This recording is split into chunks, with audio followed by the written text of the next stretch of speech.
Hello everyone. नमस्कार आप सभी को। उम्मीद करता हूँ आप सभी फिट एंड फाइन होंगे।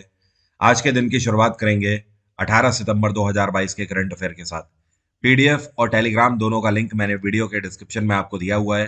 आप वहां से दोनों को अवेल कर सकते हैं। वीडियो को स्टार्ट करने से पहले बात करेंगे कल के क्वेश्चन की। कल मैंने आपसे स्टैटिक जीके में फोक डांस से एक क्वेश्चन पूछा था।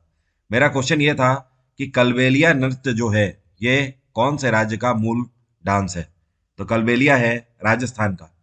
जितने भी स्टूडेंट्स ने सही आंसर दिया है आप सभी को शुभकामनाएं। आपका एग्जाम जल्द से जल्द अच्छा हो और आप सफलता को प्राप्त करें। ऐसे स्टूडेंट जो कि स्टैटिक जीके पर ध्यान नहीं दे रहे हैं अभी भी, आप लोग ध्यान रखिए। स्टैटिक जीके का वेटेज लगातार बढ़ता चला जा रहा है। इस टाइम पर मैंने अभी नया बैच भी कंप्लीट ऑलमोस्ट करा दिया है। उसमें 3 क्लास बची हुई हैं स्टैटिक जीके का। आप सभी उसकी रिकॉर्डिंग भी अनअकैडमी पर देख सकते हैं। चलिए शुरू करते हैं। आज का पहला क्वेश्चन है, अभी हाल ही में नामीबिया से लाए गए 8 चीतों को प्रोजेक्ट चीता के अंतर्गत मध्य प्रदेश के कूनो नेशनल पार्क में किसके द्वारा रिलीज किया गया है। तो कल इसको प्रधानमंत्री नरेंद्र मोदी के द्वारा रिलीज किया गया था। कल पीएम नरेंद्र मोदी का जन्मदिन भी था और इस उपलक्ष्य में चीतों को भी कूनो नेशनल पार्क में रिलीज किया गया है। मैंने आपको पहले भी बताया हुआ है, ये जो 8 चीते हैं इनमें से 5 मादा हैं और 3 नर हैं। अगला क्वेश्चन है, भारत का पहला वन विश्वविद्यालय कौन से राज्य में स्थापित किया जाएगा। मतलब पहली फॉरेस्ट यूनिवर्सिटी, इसकी स्थापना तेलंगाना के अंदर हैदराबाद में करी जाएगी।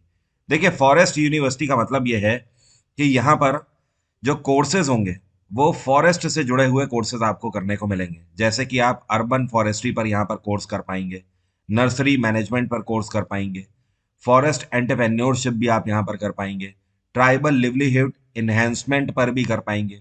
किस तरीके से आदिवासी जनजातियां रहती हैं जंगलों में, तो अगर वहां पर आप अधिकारी बन के जाते हैं तो आप किस तरीके से चीजों को मैनेज करेंगे। अल्टीमेटली फॉरेस्ट से जुड़े हुए यहाँ पर टोटल 18 नए प्रोग्राम चलाए जाएंगे और इसकी स्थापना करी जाएगी हैदराबाद के अंदर forest college and research institute के नाम से। और बाद में ये पूरे यूनिवर्सिटी के तौर पर भी स्थापित करी जाएगी।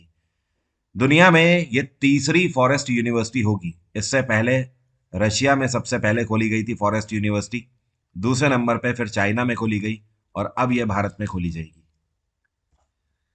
अभी हाल ही में भारत के 76वें चेस ग्रैंड मास्टर कौन बने हैं। तो जो आपको पिक्चर में दिख रहे हैं ये है प्रणव आनंद। अभी हाल ही में भारत के 76वें ग्रैंड मास्टर ये बने हैं, 15 साल की उम्र में मात्र। और ये बैंगलोर से बिलोंग करते हैं। और पिछले ही महीने प्रणव वेंकटेश जो है ये बने थे भारत के 75वें ग्रैंड मास्टर। तो वो है प्रणव वेंकटेश और ये है प्रणव आनंद, ये 76वें बने। अगला क्वेश्चन है, ये कौन सी राज्य सरकार है जिसने फैसला लिया है कि जितने भी अनस्किल्ड वर्कर्स हैं उनका जो वेज है, जो उनका न्यूनतम वेतन है, उसमें 67% की बढ़ोतरी कर देगी ये सरकार। तो ये राज्य सरकार है सिक्किम। सिक्किम में इस टाइम में पीएस तमांग की सरकार है और इस सरकार ने फैसला लिया है कि राज्य के अंदर जितने भी अनस्किल्ड वर्कर हैं सबकी तनख्वाह बढ़ा दी गई है। यहाँ पर थोड़ा सा नजर डालिए, अभी तक अनस्किल्ड वर्कर्स को यहाँ पर 300 रुपये मिलता था पर डे का। अब इनका वेज बढ़ा दिया गया है और 500 कर दिया गया है।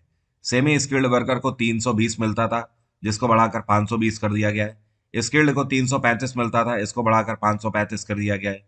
और हाईली स्किल्ड को 365 मिलता था, तो यहाँ पर भी 200 रुपये की बढ़ोतरी करी गई है, 565 इसको भी कर दिया गया है। इसके अलावा एक और कंडीशन है, जितने भी मजदूर 8,000 फीट की ऊंचाई पर कार्य कर रहे हैं उन सभी के वेतन में 67% की बढ़ोतरी हुई है। 8,000 से ऊपर और 12,000 फीट से नीचे जितने काम करेंगे तो इस ऊंचाई पर काम करने वाले मजदूरों का 50% और बढ़ा दिया जाएगा वेतन। इसके अलावा जो 12,000 फीट की ऊंचाई से ऊपर 16,000 फीट की ऊंचाई तक कार्य करेंगे उनके वेतन में एक्स्ट्रा 75% और बढ़ा दिया जाएगा। तो ये देखिए, ये जो नए वेजेस हैं ये 8,000 फीट की ऊंचाई तक तो सबके लिए समान है, लेकिन कुछ ऐसे मजदूर हैं जो और ऊंचाई पर कार्य करते हैं, हायर एल्टीट्यूड्स पे, पहाड़ों के ऊपर, तो उनको 50% और ज्यादा मिलेगा। और जो 12 से 16,000 के बीच में कार्य करेंगे उनको 75% और बढ़ के मिलेगा। इस पे एक और कंडीशन है, जो 16,000 फीट की ऊंचाई से भी ऊपर जाके कार्य करेंगे उनकी इनकम जस्ट डबल हो जाएगी, मतलब 100% एक्स्ट्रा मिलेगा। जैसे कि मान लीजिए कि 565 है तो इसका जस्ट डबल हो जाएगा, इंटू 2 कर दीजिए। 535 है तो इंटू 2 कर दीजिए। अगला क्वेश्चन है, अभी हाल ही में इंडिया रेटिंग एजेंसी के द्वारा 2023 के लिए भारत का जीडीपी ग्रोथ कितना प्रिडिक्ट किया गया है? तो इंडिया रेटिंग ने 6.9% का प्रिडिक्शन दिया है। अभी कुछ टाइम पहले इन्होंने 7% का प्रिडिक्शन दिया था, लेकिन बाजार में स्लो डाउन को देखते हुए इसको घटाकर 6.9% इन्होंने कर दिया है। इंडिया रेटिंग फाइनेंशियल एजेंसी जो है, ये फिच ग्रुप की ही सब्सिडरी है। इसकी स्थापना 1995 में करी गई थी। इसका हेडक्वार्टर है मुंबई। अगला क्वेश्चन है, जो आपको पिक्चर में व्यक्ति दिख रहे हैं इनका नाम है नरेश कुमार। अभी हाल ही में नरेश कुमार जी का निधन हो गया। ये कौन से खेल से संबंध रखते थे? तो ये टेनिस खिलाड़ी थे, और इतना ही नहीं, भारत को रिप्रेजेंट भी कर चुके थे। एक तरीके से आप बोल सकते हो इंडियन टेनिस कैप्टन भी ये रह चुके थे। तो वृद्धावस्था में बीमारियों के चलते 93 वर्ष की उम्र में इनका अभी हाल ही में निधन हो गया। अभी हाल ही में आईसीसी की तरफ से प्लेयर ऑफ द मंथ अगस्त के लिए मेल कैटेगरी में किसको नॉमिनेट किया गया है? तो अगस्त महीने के लिए ICC player of the month रहे हैं इस बार सिकंदर रजा। और इसी के साथ एक और फैक्ट यहां पर ध्यान रखना है आपको कि पहली बार जिम्बाब्वे के किसी खिलाड़ी को ICC player of the month declare किया गया है। ये जिम्बाब्वे के खिलाड़ी हैं, सिकंदर रजा। आईसीसी की स्थापना 1909 में करी गई थी। इसका हेडक्वार्टर है दुबई, और आईसीसी के प्रेसिडेंट हैं इस टाइम पे ग्रेग ब्रैकली। क्या नाम है? ग्रेग ब्रैकली। आपको पता है आईसीसी किस तरीके से player of the month declare करता है? ये आईसीसी अपनी मर्जी से नहीं करता है। आईसीसी के द्वारा एक पोर्टल बनाया गया है जिसका लिंक है icc-cricket.com/awards। यहाँ पर जाके हर महीने जो खिलाड़ी फॉर्म में होते हैं उनके लिए वोटिंग कराई जाती है। पूरे दुनिया भर से जो फैंस होते हैं वो वोटिंग करते हैं, और उस वोटिंग के आधार पर आईसीसी की तरफ से player of the month declare किए जाते हैं। अगला क्वेश्चन भी इसी से रिलेटेड है। आईसीसी के द्वारा अगस्त महीने के लिए player of the month female category में किसको डिक्लेयर किया गया है? तो ये है तहलिया मैकग्रॉथ। ये ऑस्ट्रेलियन खिलाड़ी हैं। इस बार प्लेयर ऑफ द मंथ अगस्त के महीने में ये रही फीमेल कैटेगरी में। यहाँ पर मैंने पूरी आपको लिस्ट दे दी है। जिसको नहीं पता हो आप लोग नोट्स में मेंटेन कर लीजिए, इसको स्क्रीनशॉट ले लीजिए। यहाँ पर मैंने आपको बता दिया है कि इस साल जनवरी से लेकर जुलाई तक मेंस कैटेगरी में कौन कौन रहा है और विमेंस कैटेगरी में कौन कौन ICC player of the month रहा है।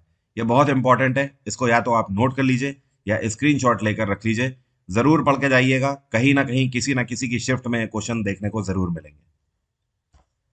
अगला क्वेश्चन है, एक कंपनी है जिसका नाम है कैंटर ब्रांड्स। तो इस कंपनी के आधार पर, ये बेसिकली रेटिंग कंपनी है। दुनिया भर में कंपनीज को इवेल्युएट करती हैं डेटास के आधार पर, और उसके बाद अपनी एक रिपोर्ट जारी करती है। तो कैंटर ब्रांड्स नाम की कंपनी के द्वारा अभी हाल ही में एक रिपोर्ट जारी करी गई है। इस रिपोर्ट के अंतर्गत ये कौन सी भारतीय कंपनी है जो कि मोस्ट वैल्यूएबल डिक्लेयर करी गई है? तो भारत में सबसे वैल्यूएबल ब्रांड इस टाइम पर टीसीएस है, टाटा कंसल्टेंसी सर्विसेज। टीसीएस की वैल्यू इस टाइम पे 45,519 मिलियन डॉलर है। अभी तक 2014 से लेकर 2021 तक एचडीएफसी बैंक भारत में नंबर 1 पे था, लेकिन अब टीसीएस ने इसको सरपास कर लिया है। तो फर्स्ट पे है टीसीएस, सेकंड पे है एचडीएफसी, थर्ड पे इन्फोसिस, फोर्थ पे एयरटेल, फिफ्थ पे एशियन पेंट। एसबीआई भी है यहाँ पर 6वें नंबर पे, एलआईसी 7वें नंबर पे, कोटक महिंद्रा 8 पे, आईसीआईसीआई बैंक 9वें पे, और रिलायंस जियो 10वें पे। अगर वर्ल्ड की बात करें तो कैंटर ब्रांड्स के आधार पर एप्पल नंबर 1 पे, गूगल दूसरे नंबर पे, और तीसरे नंबर पे अमेजॉन, चौथे पे माइक्रोसॉफ्ट है। आपको फेसबुक का भी ध्यान रखना है, ये 8वें नंबर पर है। काफी पायदान नीचे पहुंच गया है फेसबुक। नेक्स्ट क्वेश्चन है, अभी हाल ही में international day for the preservation of the ozone layer कौन से दिन मनाया गया? यह दिवस 16 सितंबर को मनाया गया। इस दिवस को मनाने के पीछे का उद्देश्य ये है कि हम सभी जागरूक होने चाहिए कि हमें अपनी ओजोन लेयर को बचा कर रखना है।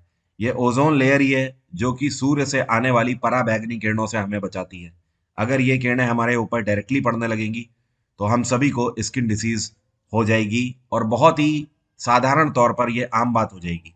बट ये ओजोन लेयर ही है जो कि हमें बचाने की बहुत ज़रूरत है, और ये सिर्फ एक ही तरीके से बच सकती है, एयर पॉल्यूशन को रोककर। इस बार 2022 की थीम थी global cooperation protecting life on earth. अगला क्वेश्चन है, ये कौन सा राज्य है जो कि भारत का तीसरा पूर्वी ऐसा राज्य बन गया है जिसके द्वारा फूड सेफ्टी एटलस इनके रूरल एरियाज के लिए लॉन्च किया गया है? तो ये भारत का तीसरा पूर्वी राज्य बन गया है झारखंड। झारखंड से पहले बिहार और उड़ीसा, इन दोनों राज्यों के द्वारा इसको जारी किया गया है। अब देखिए फूड सेफ्टी एटलस का मतलब क्या है। माफी चाहता हूं। इसका मतलब है कि एक तरीके से ये राज्य सरकार जितने भी रूरल एरियाज हैं, ग्रामीण एरियाज हैं, वहां पर फूड सिक्योरिटी से जुड़ी हुई सिचुएशंस को मॉनिटर और कंट्रोल करेंगे। राज्य सरकारों के द्वारा मानक तैयार करे जाएंगे कि ऐसा खाना बिल्कुल भी ना बेचा जाए जो कि अनहेल्दी है। साथ में कुछ ऐसे मानक बनाए जाएंगे जिससे कि सैनिटाइजेशन का ध्यान रखा जाए, हर एक तरीके से प्रॉपर हाइजीन का ख्याल रखा जाए। आमतौर पर ये सारी प्रॉब्लम्स हमें पब्लिक प्लेसेस पर देखने को मिलती हैं, जैसे कि रेलवे स्टेशंस में अनहाइजीनिक फूड कई बार देखने को मिलता है। जो बस स्टैंड्स हैं पब्लिक सेक्टर के, वहां पर ये सारी चीजें देखने को मिलती है। तो सरकार का मेन लक्ष्य ये होगा कि रेलवे स्टेशन के अंदर मिलने वाला जो खाना है वो मानकों पर बिल्कुल खरा उतरे। इसके अलावा बस अड्डों पर जो भी चीजें बिक रही हैं वो भी बिल्कुल इसी तरीके से हाइजीनिक बेसिस पर मिले। तो ये है इसका मेन उद्देश्य। नंबर वन पे बिहार था, सेकंड नंबर पे उड़ीसा, और अब झारखंड तीसरा ऐसा राज्य पूर्वी बन गया है। अगला क्वेश्चन है, इंडियन नेवी के द्वारा अभी हाल ही में एक ज्वाइंट मैरीटाइम एक्सरसाइज कंडक्ट करी गई है नाइजीरिया के साथ। इसमें भारतीय नौसेना के कौन से जहाज ने हिस्सा लिया? तो इस बार आईएनएस तरकश ने हिस्सा लिया। आईएनएस तरकश बिल्कुल नया आईएनएस है। इसको 2012 में इंडियन नेवी में इंड्यूस किया गया था। और अगर नाइजीरिया की तरफ से बात करें तो इनकी तरफ से एनएनएस कानो ने हिस्सा लिया। एनएनएस कानो, ये पहली बार ऐसा है मौका इतिहास में जब इंडियन नेवी ने नाइजीरियन नेवी के साथ एक्सरसाइज कंडक्ट करी है। इस एक्सरसाइज को गल्फ ऑफ गुइनिया में कंडक्ट किया गया। कहां पर? गल्फ ऑफ गुइनिया में।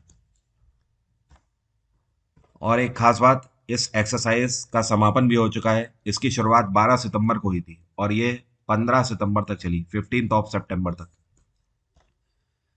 अभी हाल ही में ग्लोबल क्रिप्टो एडॉप्शन इंडेक्स 2022 का जारी किया गया है। इसमें भारत ने कौन सी रैंक सिक्योर करी है? भारत ने इसमें चौथी रैंक सिक्योर करी है ओवरसीज में। नंबर वन पे वियतनाम, नंबर सेकंड पे फिलीपींस, तीसरे नंबर पे यूक्रेन, चौथे पे भारत और पांचवें पे अमेरिका। फिर पाकिस्तान, ब्राजील, थाईलैंड, रशिया और चाइना।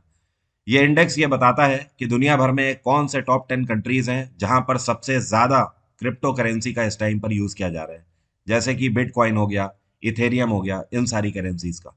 तो भारत इसमें चौथे नंबर पे रहा है। अब मेरा आज का क्वेश्चन आपसे हिस्ट्री से है। आप में से कितने लोग बता सकते हो कि मोहनजोदारो, राखीगढ़ी, धोलावीरा, लोथल और बनावली, ये सभी सिंधु घाटी सभ्यता की साइट्स हैं। इनमें से कौन सी एक ऐसी जगह है जो भारत में स्थित नहीं है? अगर आपको पता है तो कमेंट बॉक्स में जल्दी से लिखकर बताइए। इसके अलावा आप किसी भी एसएससी एग्जाम, डिफेंस के एग्जाम, राज्य सरकार के एग्जाम की तैयारी कर रहे हैं तो आप मेरा जीएसजीके का फाउंडेशन बैच ज्वाइन कर सकते हैं। अनअकैडमी प्लस में बैच चल रहा है। इस बैच का डायरेक्ट लिंक वीडियो के डिस्क्रिप्शन में है। वहां से आप सब्सक्रिप्शन ले सकते हो और इसका फायदा उठा सकते हो। यहाँ पर मैं history, polity, geography, science, economics सब कुछ आपको कवर करा रहा हूँ एसएससी के पॉइंट ऑफ व्यू से। डिस्काउंट कोड वरुण 7 है, आप इसको लगाते हैं तो आज का बेस्ट ऑफर और एक्स्ट्रा 10% का डिस्काउंट आपको मिल जाएगा। Thank you so much, have a nice day, take care, bye bye, आपका दिन मंगलमय हो।